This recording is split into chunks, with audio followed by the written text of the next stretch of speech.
All right, we are back. It's so good to be back, everybody. I know it's been a little while since I posted any of these devotionals, so it's good to be back. We're going to be in Acts chapter 14, verses 8 to 18 today. A very good portion of scripture. So let's go ahead and read it. Now at Lystra there was a man sitting who could not use his feet. He was crippled from birth and had never walked. He listened to Paul speaking, and Paul, looking intently at him, and seeing that he had faith to be made well, said in a loud voice, "Stand upright on your feet." He sprang up and began walking. And when the crowd saw what Paul had done, they lifted up their voices, saying in Lycaonian, "The gods have come down to us in likeness of men." Barnabas they called Zeus, and Paul Hermes, because he was the chief speaker. Then in verse 13, the priests of Zeus, whose temple was at the entrance of the city, brought oxen and garlands to the gates and wanted to offer sacrifice with the crowds. But when the apostles Barnabas and Paul heard of it, they tore their garments and rushed out into the crowd, crying out, "Men, why are you doing these things? We also are men of like nature with you, and we bring you good news, that you should turn from these vain things to a living God, who made the heaven and the earth and the sea and all that is in them. Past generations, he allowed all the nations to walk in their own ways, yet he did not leave himself without witness. For he did good by giving you rains from heaven in fruitful seasons, satisfying your hearts with food and gladness." Even with these words, they scarcely restrained the people from offering sacrifice to them. All right. So we left off last week, and last time, not last week, we were talking about the first 8 verses where Paul and Barnabas, they end up in Iconium. Of course, we saw there that they faced persecution. They were chased away. So they flee Iconium, and they come to this place, Lystra. Now, Lystra,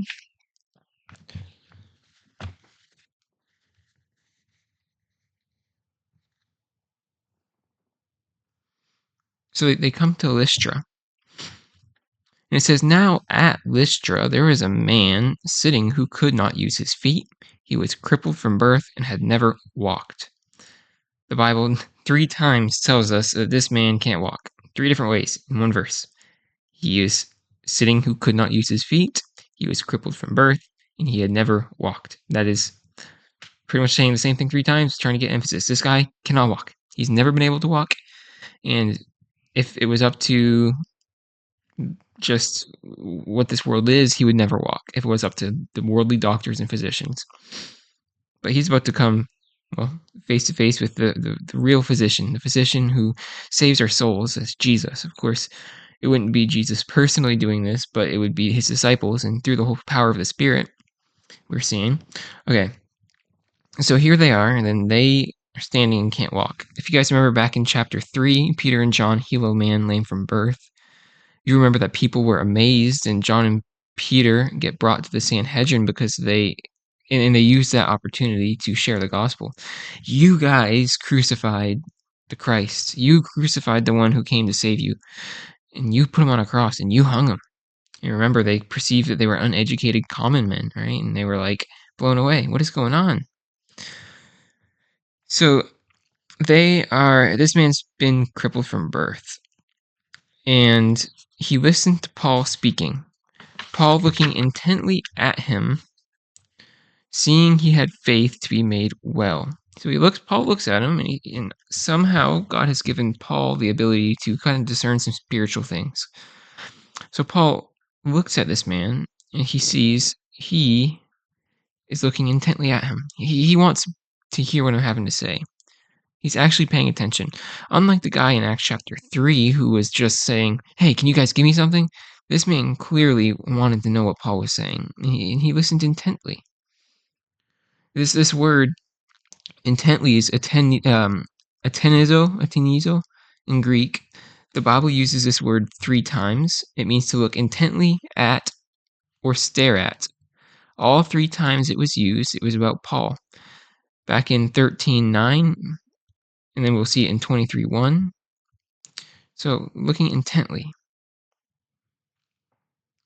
So this spiritual gift here, it seems like Paul is able to see that this man has some sort of faith. He had the faith to be healed, it says. He had the faith to be made well. And so here we go. The gift to see things in the spiritual realm is something that even people today have. Some people see into it more than others, and yeah, this is one of the spiritual gifts that the Spirit works in. But here we are, and Paul says in a loud voice, "Stand upright on your feet." And the guy sprang up and he began walking, just like that. If you guys remember from chapter 3, we talked about this.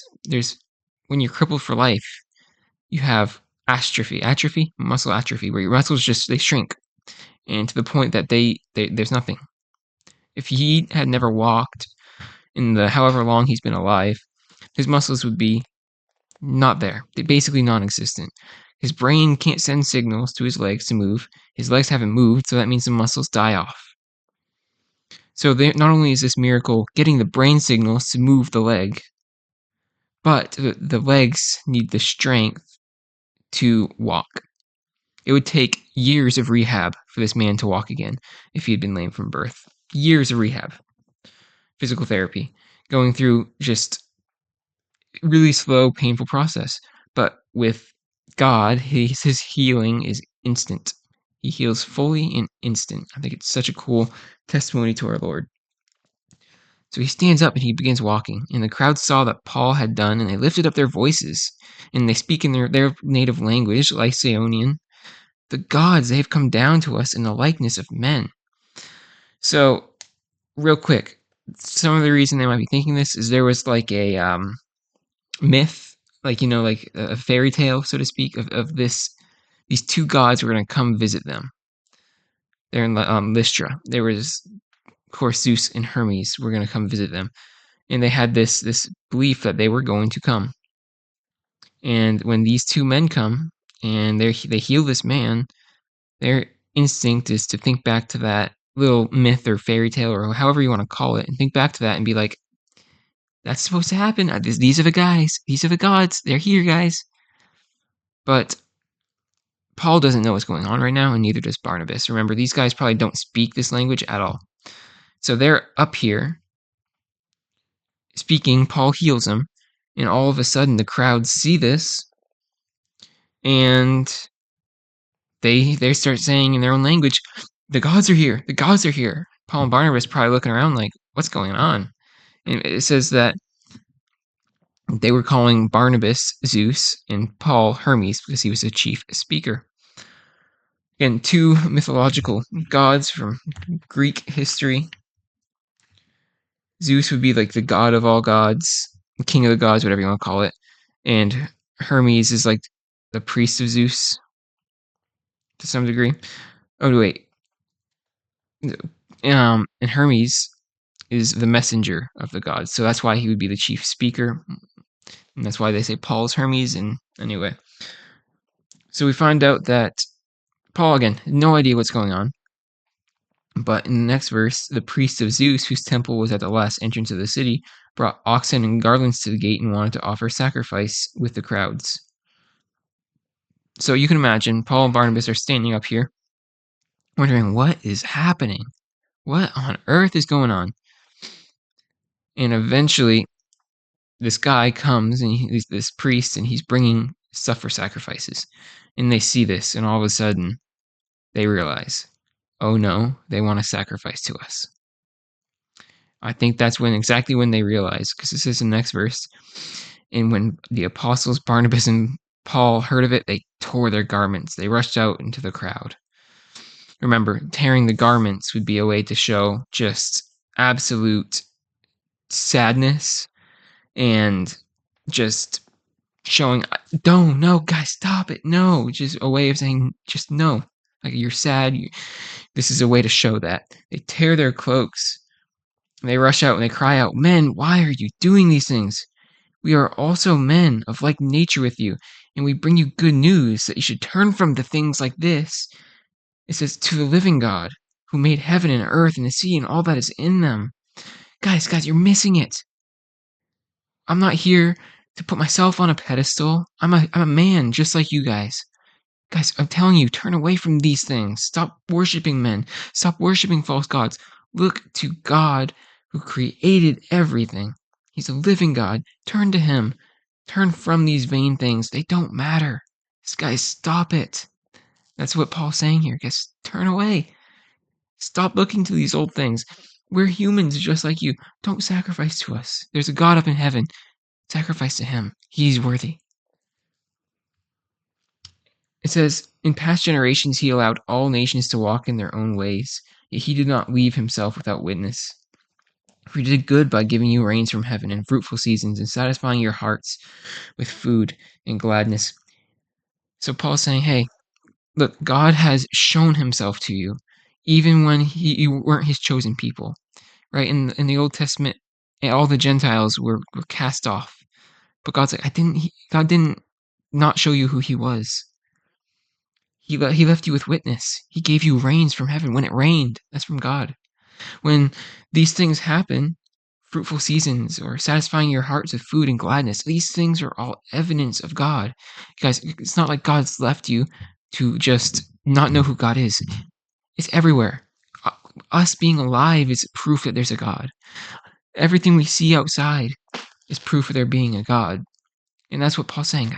There's evidence. God didn't just cast you off without giving you a reason to believe that he exists. He's given you reasons to exist, or to think he exists, to believe in him. Even though he let you walk in your own ways. He gives you the free will to say, I don't want to walk in your will, God. Even with these words, though, the people scarcely restrain the people from offering sacrifices to them. And we just see the sadness of this passage where Paul and Barnabas have come to share the good news of Jesus. And these people have turned it completely around, gotten it all wrong. And instead of looking to Jesus, they are looking to these two men to satisfy. They're looking to these two men as for deliverance when they've come to show Jesus. A great thing happened. They healed a man. But this is the way that people react. And next week, we will see what happens after here in Lystra. Because it doesn't just end here. There's more to come. More to the story. So you guys have to tune in next time. But I hope you guys like this, and I'll see you guys again. I should be back for good now. Or at least for a little bit. See you guys.